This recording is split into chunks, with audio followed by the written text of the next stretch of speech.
Hello humans! I'm dead.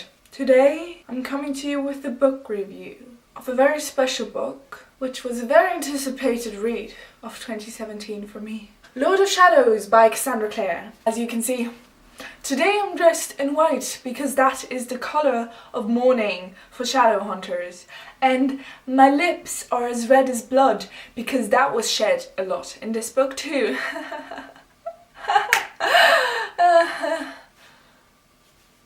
Oh boy.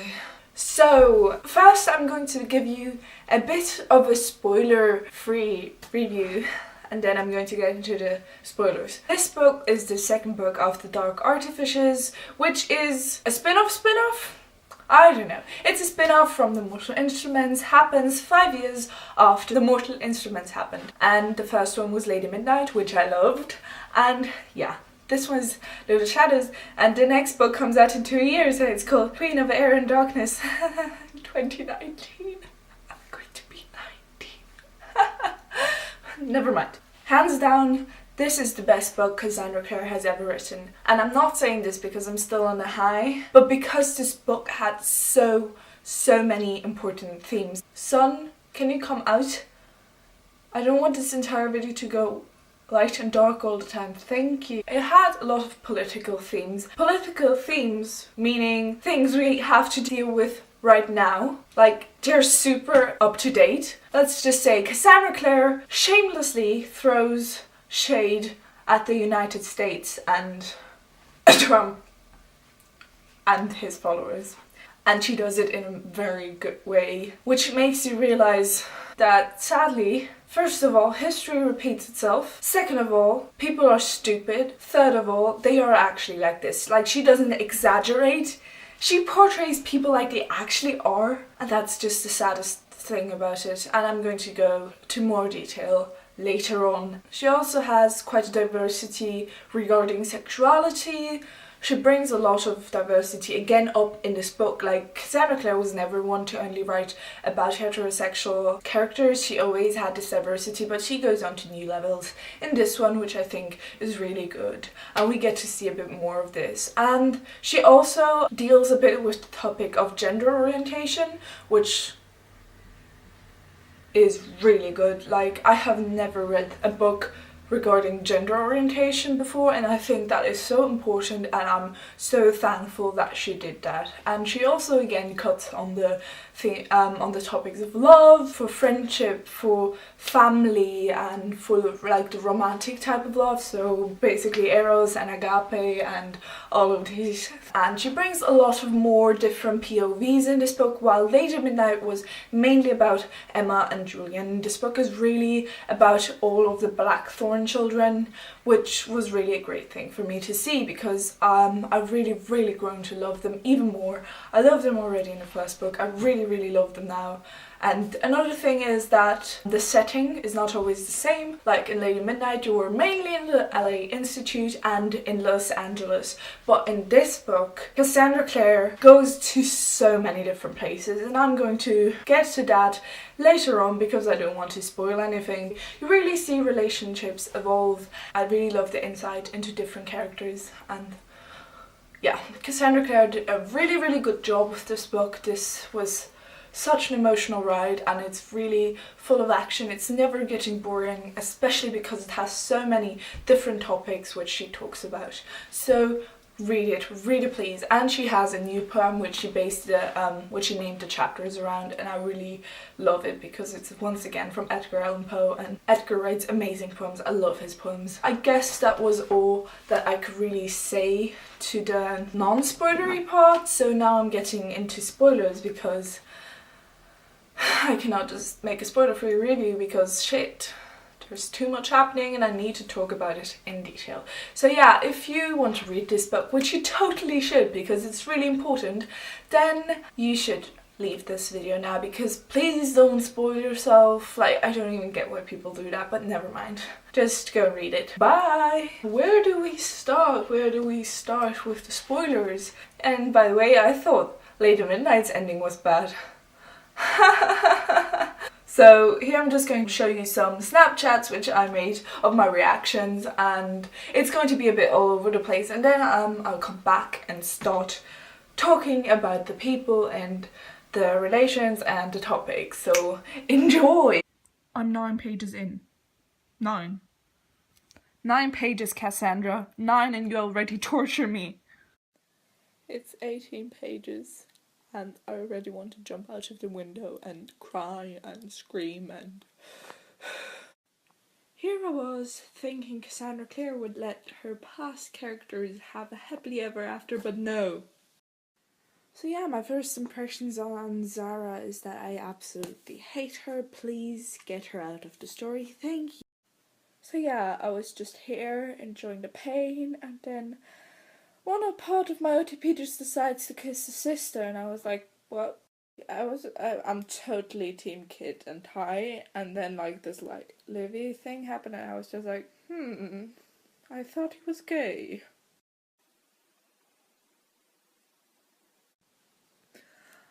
I just realized that I love Julian so much. I have so much respect for him, I cannot even.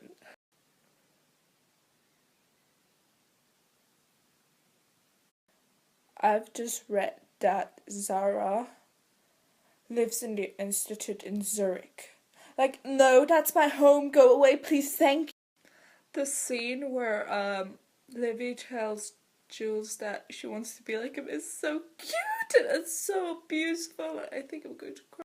So they both don't want to repeat the kiss from Los Angeles, and I'm like, yes, I'm ready for Ty and Kit. Paige Ashton, I'm gonna kill you, bitch. How can you hurt Ty like that? I'll bite me. Okay, but that just happened, the moment where it was like, dance with me. But there's no music. Like, Cassie, really? Really? Sometimes I just read things in here that I never thought I wanted, but Julian burning down a church, I want. Okay, but Julian and Emma burning down the church, yes.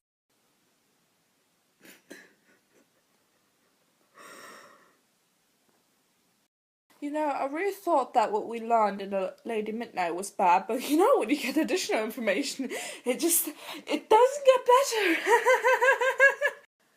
You know, in every Cassandra Clare book, I think the mess just can't get bigger, and then I read another of her books, and it can. I have 2 chapters left in Lord of Shadows. Oh my god, that letter is so cute. Oh my god. I'm about this close to punching Manuel right in the face. You know what, maybe I will just step because he's a... Magnus being so exhausted actually scares the shit out of me. I'm so scared. I love Alex so much right now. I'm like, you go boy, you go.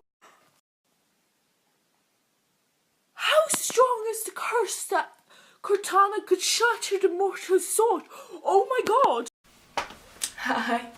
Yeah, I'm gonna start with Kit, because Kit is a new protagonist in this book. Like, we got to see a bit of Kit in Lady Midnight, but really a bit, not so much. And Kit is really great. I really love Kit, and the entire encounter at the beginning with Chase, and like it was just he's hilarious, and he's like literally, why is everyone so beautiful? Like, oh my god, everyone is beautiful, but Ty is a new level of beautiful. I'm like, same, I totally understand you. And Kit is just amazing, and I love how he hangs out with Livy and with Ty and the trio, and they're like this little detective trio, and I really love them. I really love the friendship that grows between them and the possible romance. Like, let's not even, it's 100% canon. I'm just gonna, in the next book or in the Wicked Powers, Kitty will happen. Like, Cassie said it herself. Like, it's 100% sure, and it makes me so happy, because that's one of the only literally happy things going on in this book. Kit is amazing, and I love how he is so protective over Ty, because he really gets it. He's like, why don't shadow hunters understand autism and that he is different and he is amazing the way he is and he's beautiful and everything, and I love how he is to Ty, but especially because he doesn't push Ty away. He's always like up for it, and he's always has this sensitive feeling about Ty, and I'm really happy that that exists, and that makes me so happy because Ty wears his headphones less. Kit is such a sweetheart. But I really wonder who his mom is. Like, these fairy people just are like, I know you. Who are you? Like, is his mother a fairy? Who is his mom? I'm so confused and I want to know because that's such a mystery. And by the way, I'm really happy that he's a Herondale because Herondales are literally what connects all the stories, and I love that. I'm just happy. I love Herondales. They're amazing. So yeah.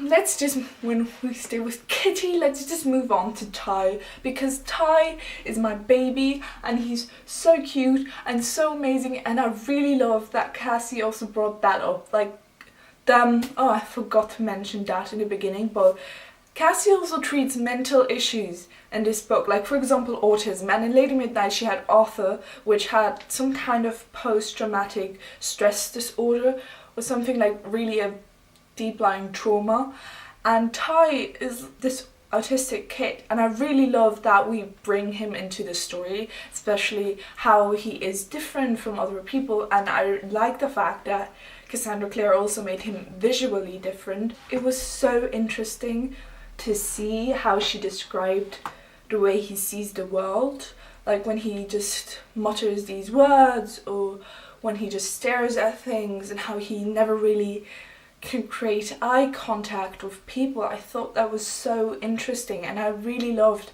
having Kit's POV because we never had really Ty's POV. I wish for that in Queen of Air and Darkness. And then his relationship with Livy is just heartbreaking, and they're so cute, and he loves his brothers so much, but he doesn't really know the same way how to show it.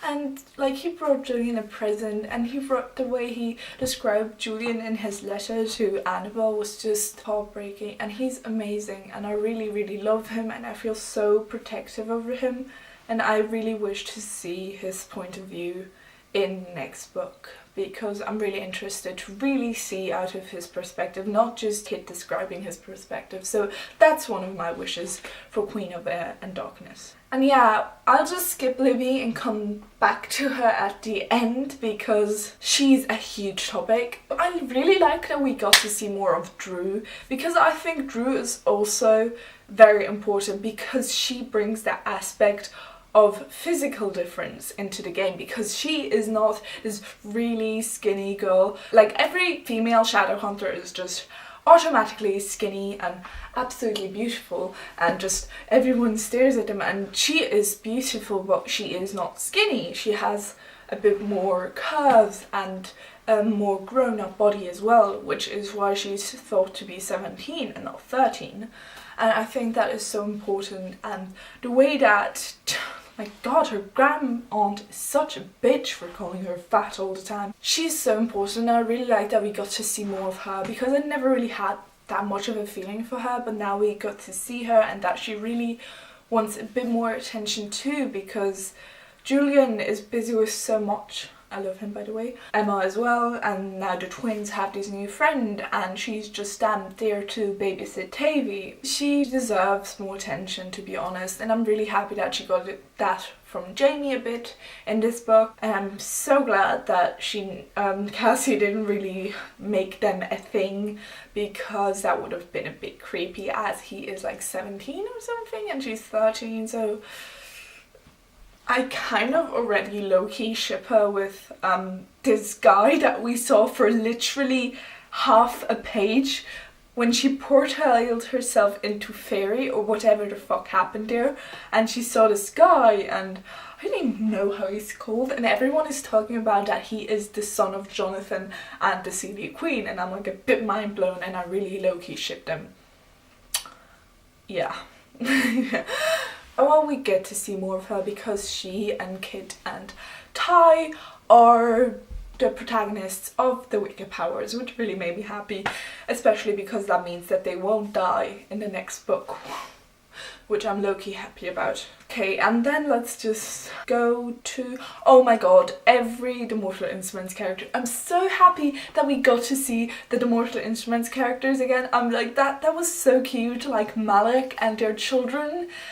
That was, their domestic life was just so cute. And I just, yes, yes.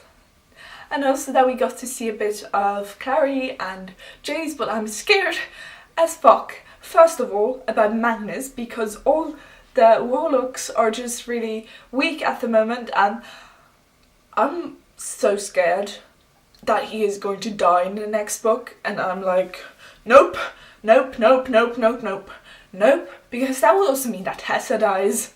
I'm like, can they not like live for another 60 years and then die, both of them? Because that would be quite happy, so Tessa wouldn't have to live through the pain of losing another husband. Same for Magnus, not losing another husband, but losing Alec. So, by the way, Malik having a warlock child is the best thing ever, so Magnus will not have to see all of his children die, which, except he dies in the next book. And I'm also scared as fuck because Clary said that she feels like she's going to die. And I've read a crazy fan theory that says that Emma will kill her in the next book because Emma will go nuts because of the curse and then just go ahead and kill Clary, and I'm like, bitch better not. But I really like that we got to see something of them. I really should start reading the Tales of the Shadowhunter Academy so I see a bit more of Simon and hopefully Izzy. So yeah, that's also on my list. So I'm happy that we got to see them. But I'm so sad for Izzy and for Alec especially, because his dad died. I'm like, I mean, I wasn't so fond of his dad, but I really like Alec, and I'm so sorry for Alec. Like, he saw the body of his father in this hall is literally damned. But yeah, let's get to that later. Yeah, old characters reappearing. Let's talk about Diana. I love Diana. I first of all love so much that she is transgender, because that brings that gender orientation diversity into this book, and I really think that that is important. And that scene where she told Gwyn that she always felt a woman and that her parents like vaguely accepted it, but she knew that the Shadowhunters would never. That just broke my heart, and it was so touching how she talked about it, and I thought that was so important because I never read about that, and that's just so important. I just love that Cassie brought that in, and especially because now she has this relationship with Gwyn, which I think is so interesting, and I really, really want to see more of that in the next book. So that was just, I live for that, literally. That was so great.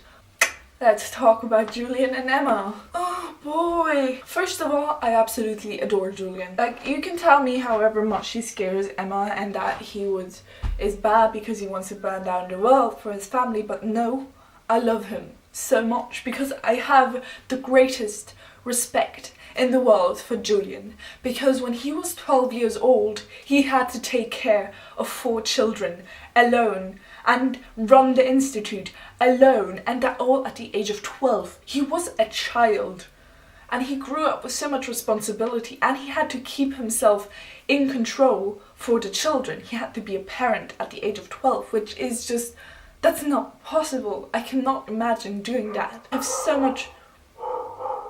Can you not? Shh, shh. Oh my god. Dog, stop. He had to repress his feelings, and now the only girl which he really loves is Emma, which he cannot have, and she's basically his control, and he never is allowed to lose control, and he's so broken. And there's so much darkness in him because he doesn't care about the world or the Shadowhunters or literally anyone but his family and Emma. So yeah, I really like him because he's so interesting because of that, because he has so much darkness inside of him and so much brokenness. He deserves happiness. He deserves more than he got in this book. I wish so much happiness upon him, because he's such a great guy and he does so much for his family. But to be honest, he scares me sometimes too, but less than Emma, because I know a bit more what is going on inside his head.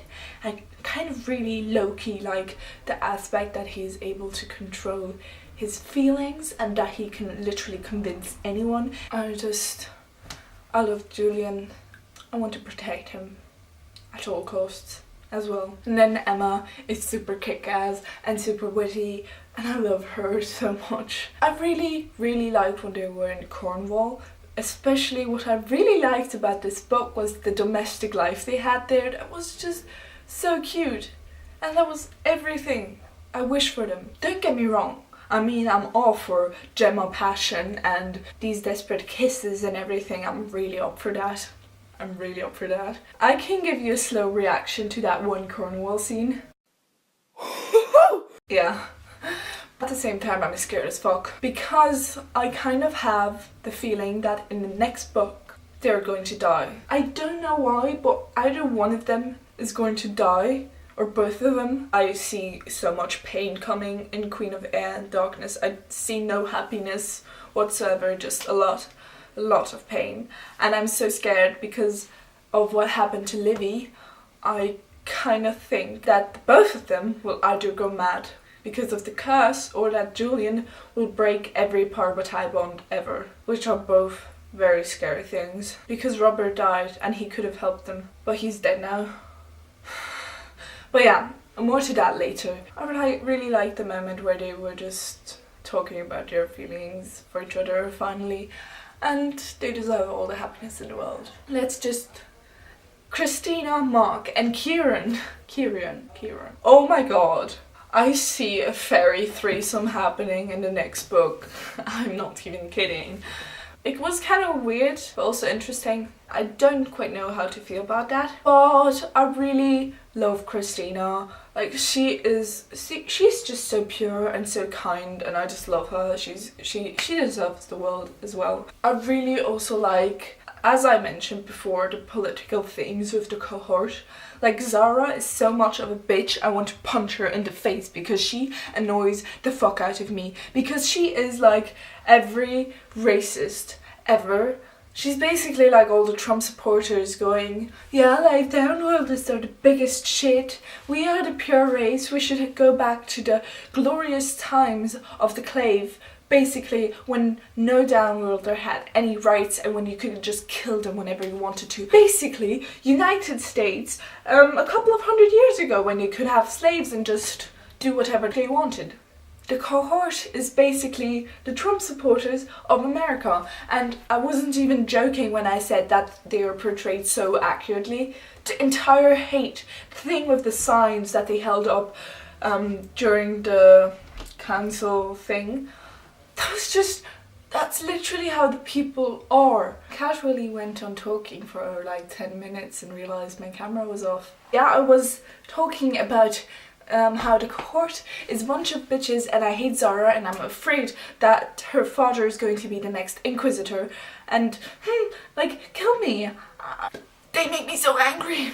So yeah, I hate the cohort, I hate Zara. She's such a stupid bitch. I really hope that she and her father die in the next book, or that she has a redemption arc, but as if. Another thing that I really like was the change in scenery that Cassandra Clare brought about, which was that they were first in the LA Institute and afterwards they went to Ferry and then they went to the London Institute, where Will was mentioned so often I had to cry so much really, every time his name was said. And then they were also in Cornwall and they were in the Unseelie Court and in the Seelie Court, and I really loved that we got to see so many places, that we weren't just in the LA Institute, although I love the LA Institute and at first I was like, are you really going away? I don't want them going away. But it was great, and I really loved that we got to see Fairy and Idris at the very ending as well. The change of scenery was really refreshing and quite a good aspect. So, coming to the final topic, Livy. I cannot handle that she died. Okay, like, I can't. Do I look like I can? I can't. Nope. Nope, nope, nope. Like, just look at how I look like after I read it. Why did you have to do this?